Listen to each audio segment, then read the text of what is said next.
এই যে আমি নায়েবে আমির সাহেব জীবন মালিক রুমের পুরো বক্তব্য ওই পাশের রুমে বসে শুনেছি।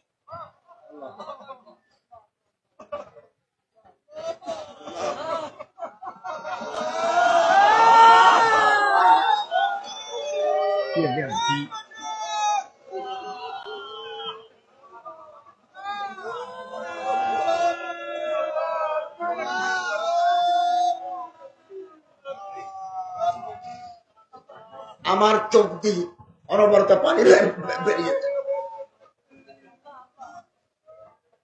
এই যে দিলের অবস্থা, এটাকে পরিবর্তন করতে না পারলে দেশ পরিবর্তন করতে পারবেন না। এটাকে পরিবর্তন করতে হবে, আর না হলে দেশ পরিবর্তন করতে পারবেন না। সামান্য মেয়ে লোকের হাতে যদি আমরা আচার খাই, অল্প টাকার জন্য যদি আচার খাই, বৃহত্তর কাজ আমরা করতে পারবো না। তোয়া, দরুদ, জিকির, আজকার, চোখের পানি আমাদের সফলতার মাপকাঠি।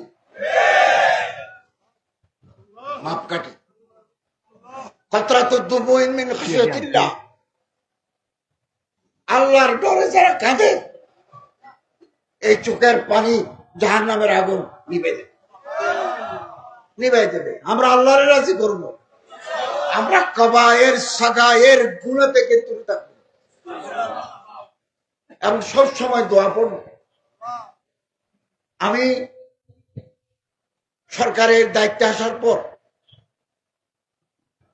আমার ভুল হতে পারে, আমার ইসলাহ করবেন, আমার সংশোধন করবেন, আমাকে পরামর্শ দেবেন, কিন্তু ফেসবুকে আজে বাজে কথা লিখলে ইসলাহ হবে না, গীবত হবে। আমরা ফেসবুকের নেগেটিভ এগুলো দেখার আমার টাইম নাই, দেখার টাইম নেই। আমরা আমার কাজ করতে থাকবো, কাজের মাধ্যমে প্রমাণিত হবে ইনশাআল্লাহ।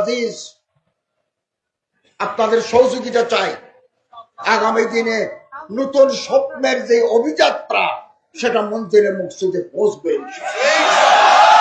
এবং ভারতের দারুল উলুম দেওবন্দের শাহুল হাদিস হযরত আল্লামা মাওলানা আমিন পালনপুরি, আমাদের বাংলাদেশের চরমুনের তরিকার একজন হযরত মাওলানা ওমর সন্দ্বীপী। আমি রাষ্ট্রীয় দায়িত্ব নেওয়ার অল্প দিন পরে তিনি দেওবন্দ গেছেন, এবং আমি নিজে যিনি মাদ্রাসায় যখন তিরমিজি পড়াতাম, তখন তোহফাতুল আলমাই ফি শরহে তিরমিজি আমার ওজিফার মতো ছিল। উনি অনেক বড় আলেম, বড় মুহাদ্দিস, কবির আলেম মুদারিস ফিল আলম। ওনার ভাই এখন দারুল উলুম দেওবন্দের শাহুল হাদিস। আমার পরিচয় দিয়েছেন মাওলানা ওমর সন্দ্বীপী সাহেবকে। উনি বললেন যে আপনি একটা দোয়া নিয়ে যান, ওনাকে বলবেন এটা যেন সবসময় পড়ে। এই দোয়াটা আমি আপনাদেরকে দিচ্ছি।